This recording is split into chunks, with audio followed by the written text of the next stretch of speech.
It doesn't knock. It doesn't announce itself. It waits. In the corner of your eye, in the words you almost said, in the moment you flinch, or lie, or laugh too loudly to hide the shake in your voice. It is your shadow, not the villain, not the monster, not the thing to kill or banish, but the forgotten twin, the locked room, the voice beneath your voice, soft, ancient, and infinitely patient. The modern world taught you to run from it, to light candles and pray for love and light, to ascend, to stay high. But the ancients, the ones who walked barefoot through initiation, who dreamt under open skies and wept into the soil, they knew the truth. The shadow is not evil. The shadow is the guardian of what you refuse to feel.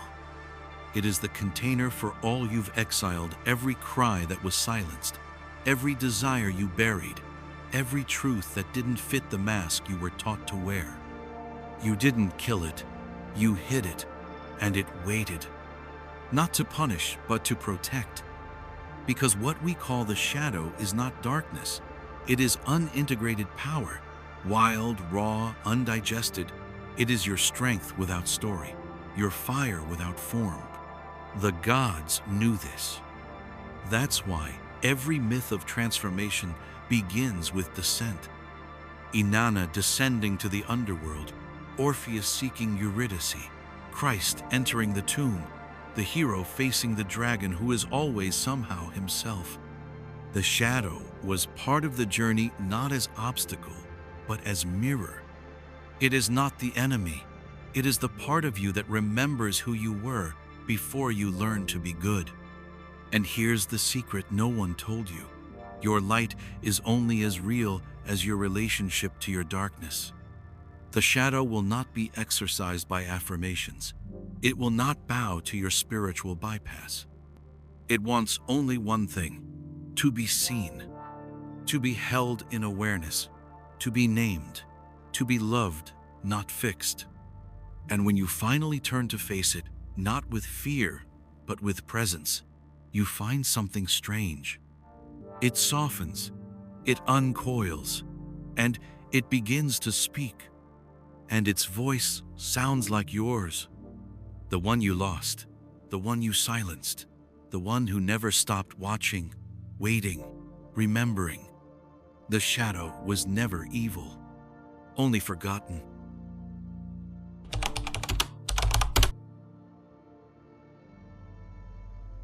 They knew it had to begin in darkness, before the light, before the vision, before the crown. There was always a cave, a tomb, a descent. The ancients understood something we forgot. You do not rise without first going down. And not just physically, but symbolically, ritually, deliberately. Because the soul cannot be purified by light alone. It must pass through fire. It must descend into itself. And that descent had a shape, a path, a ceremony. It was called initiation.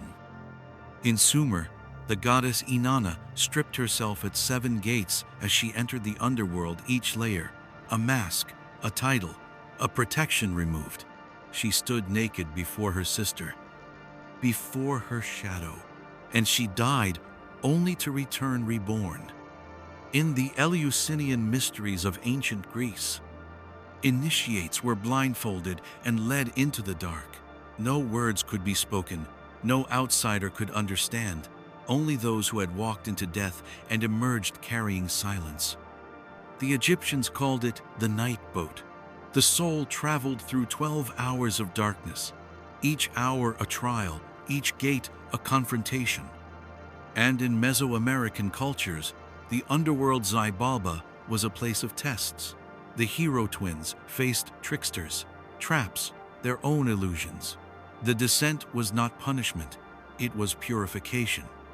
Because to meet your shadow is not to suffer, it is to awaken. The rituals were not metaphors, they were maps, designed to guide the soul through the terrain of fear, guilt, rage, grief. not to eliminate them, but to reclaim them. Initiates were buried in coffins, submerged in darkness, left alone with only breath and memory, not to die, but to remember that they were more than their story, more than their surface, more than the name society gave them. The shadow was waiting there, not as demon, but as teacher. And when the initiate finally emerged, they were not enlightened. They were whole. Not because they rose above their darkness, but because they took it with them, integrated, transformed. The descent was not failure. It was the beginning of truth. We no longer walk those rituals, but their memory lives in you. You feel it when the world falls apart, when your mask cracks, when silence surrounds you, and the only sound left is your own heartbeat. That's not the end. It's the descent, and it means something sacred is about to begin.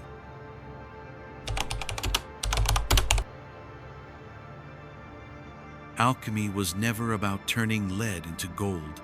That was a metaphor, a veil. What the ancients were really trying to transform was the self.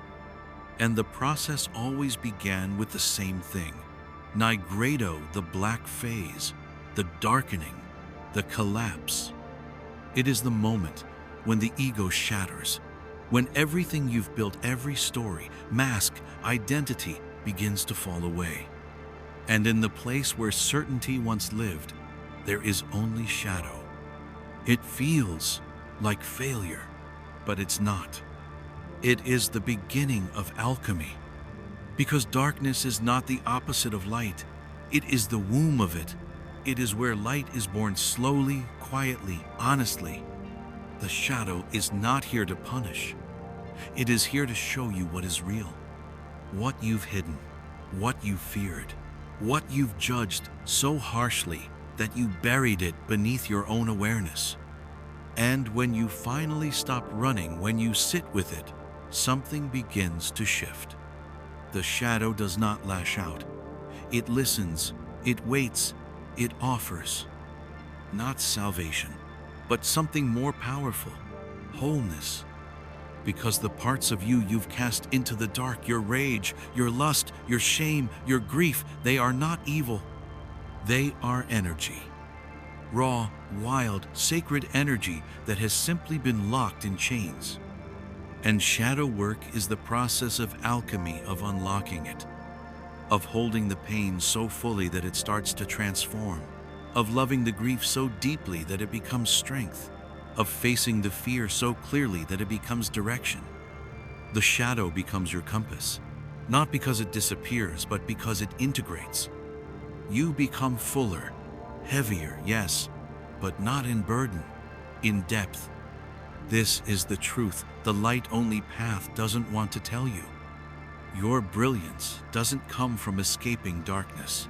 It comes from embracing it. From diving into the night without a lantern and discovering that your eyes know how to see in the dark. This is not easy. It is not clean. It is not linear. But it is holy. Because when you alchemize your shadow, you don't become someone new. You become yourself unfiltered, unfragmented, undeniably whole. And the world doesn't need more perfect people. It needs more whole ones.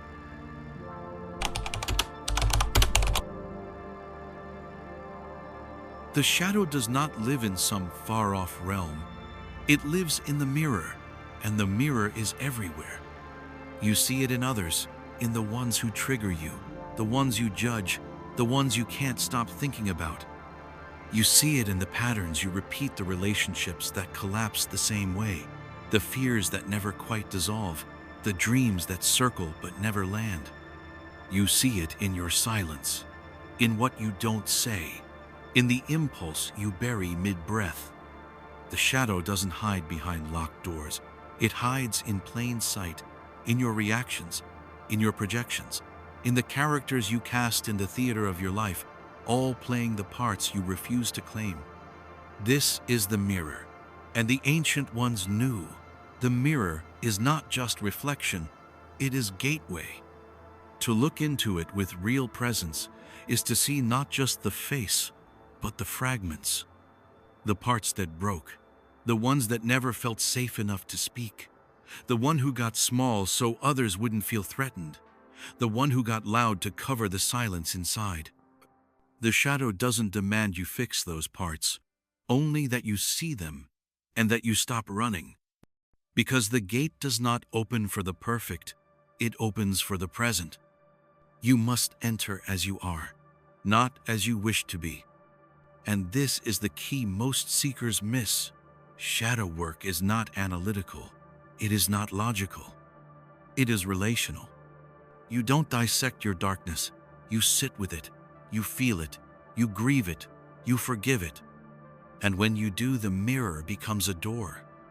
Because the moment you stop judging your shadow, it stops judging you. It softens. It steps forward. And you realize something that changes everything. It wasn't trying to sabotage you. It was trying to protect you. It was carrying what you could not. And now it asks, will you carry it with me? Not as burden, but as part of your being. Not as enemy, but as ancient friend. The gate opens not with force, but with acceptance. And on the other side is not more pain, but more capacity, more truth, more wholeness, more you. Not because you killed the shadow, but because you turned toward it and remembered its name.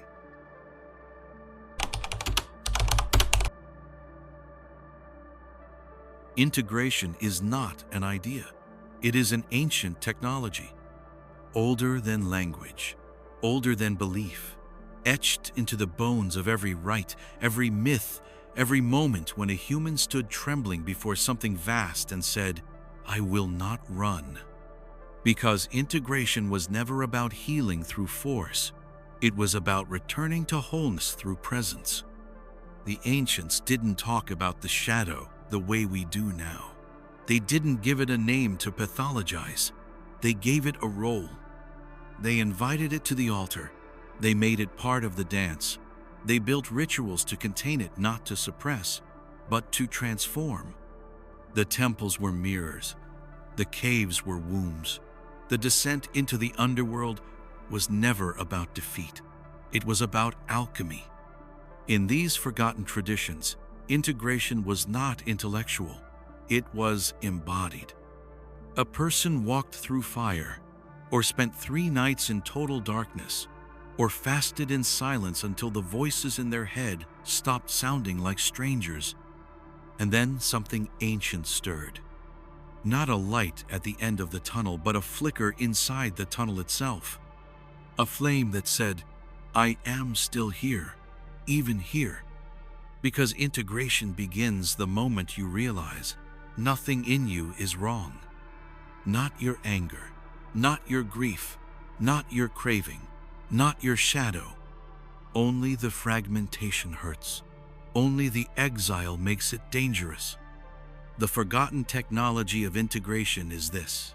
You bring the lost part home, not by dragging it, not by analyzing it, but by turning toward it and listening. And when you listen long enough, you hear the story it never got to tell. The heartbreak beneath the rage, the tenderness behind the defense, the deep, sacred intelligence that only went dark because it was unheld. And then you hold it, without trying to fix it, without trying to change it. And something magical happens. It rejoins you. Like a river returning to the sea, like breath returning to the body, like a long forgotten name whispered back into your ear. Integration is not perfection. It is presence. It is capacity. It is your ability to hold contradictions in love and still remain whole. The ancients encoded this in symbol, the serpent biting its own tail, the phoenix rising from ash, the child returning from the woods, not as child, but as soul. We lost the ceremony, but the technology still lives in you. It begins with a whisper, "I see you." And from there, the shadow becomes light again, not by changing form, but by being welcomed home.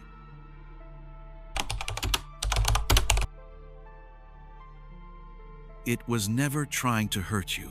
The dark self, the one you've been avoiding, hiding, fearing, was never here to destroy. It came to protect. Because when you were too small to speak the truth, it spoke in silence. When you were not allowed to feel, it carried the feelings.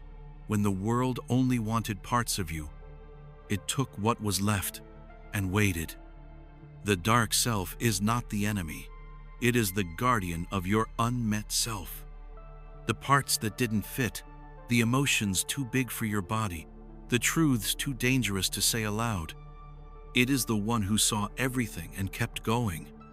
The image of the shadow as a snarling monster, as a serpent in the grass, as a saboteur whispering in the dark, is only how it looks through the lens of fear.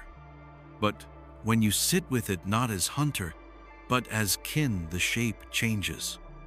It becomes a protector, a teacher, a truth teller. And you begin to remember, you put it there, you trained it, you locked it in the basement of your psyche because no one taught you how to hold it. But now, here, in the stillness of presence, you can. You can look it in the eyes and say, you were never bad, you were just alone. Because your dark self doesn't want control, it wants reunion. It doesn't need purification, it needs permission. To exist, to breathe, to move again. It holds gifts, clarity, instinct, intensity, power, but only gives them back when trust is restored. This is why the deeper mystery schools never cast the darkness out. They integrated it. The warrior wasn't one who conquered the shadow. He was the one who walked beside it. The priestess wasn't one who denied her rage. She was the one who transmuted it into sacred flame. The mystic wasn't light alone. He was light rooted in shadow, a lantern that knew the weight of night. Because there is no strength in pretending the dark self is gone, only in walking with it. And when you do, you become more than good. You become real, not polished, not pure, but whole, present, unshakably human. And in that humanity, you remember what the dark self never forgot. That even the night is part of the sky, and even your darkness is sacred.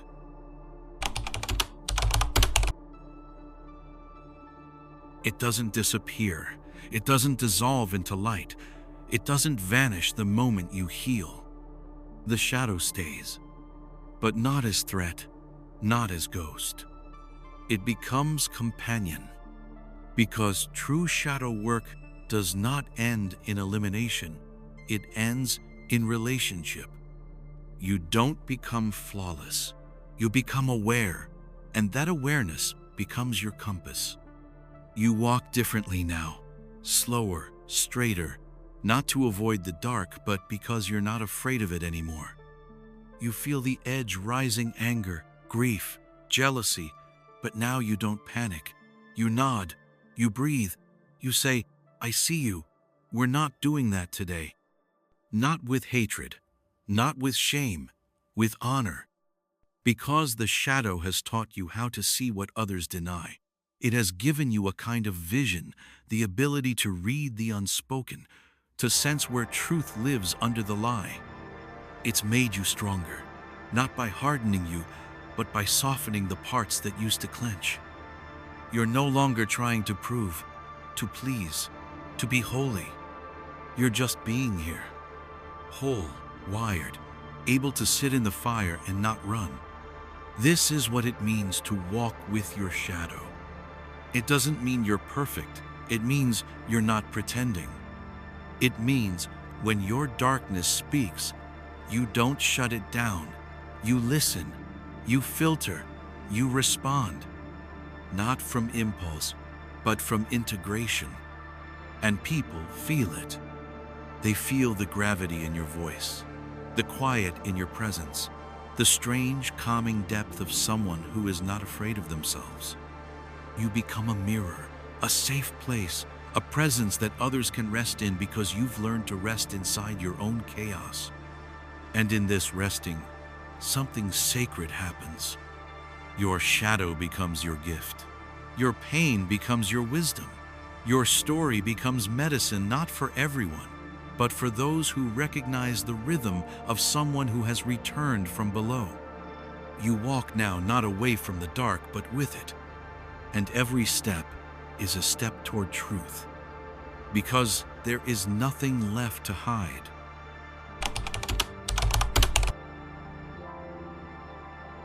Not all light comes from above.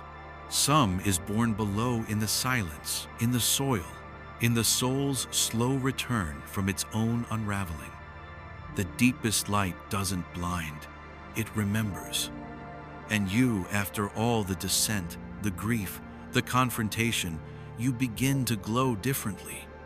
It's not radiance for attention, it's presence. A quiet stability, a grounded warmth, a light that has learned how to stay even when it's dark. Because you've been to the place others avoid, you've sat with the voice most people silence, you've listened to the parts of yourself that weren't beautiful, or wise, or ready, and you loved them anyway. This is the secret of shadow work. You don't rise because you conquered the dark. You rise because you no longer fear it. Your light now comes from within, from integration, from intimacy with every fragment, from wholeness, not performance. It's not the light of angels, it's the light of humans who have made peace with their scars. The ones who carry both sword and flower, fire and water, fury and forgiveness. And now, you walk not above the world, but within it. You see others' shadows and don't flinch. You see your own and don't run. You become a lantern, a mirror, a threshold, not to save anyone, but to be with them as they remember their way back. Because the journey you made was never just for you. The descent becomes a map, the integration becomes a medicine, the light becomes an invitation. Come as you are. Even your darkness is sacred here. And in that moment, the old stories fall away.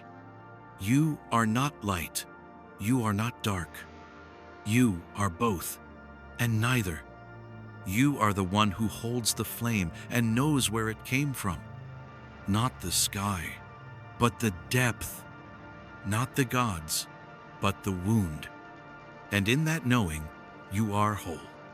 And in that wholeness, you finally see. The shadow was never against you. It was always your becoming.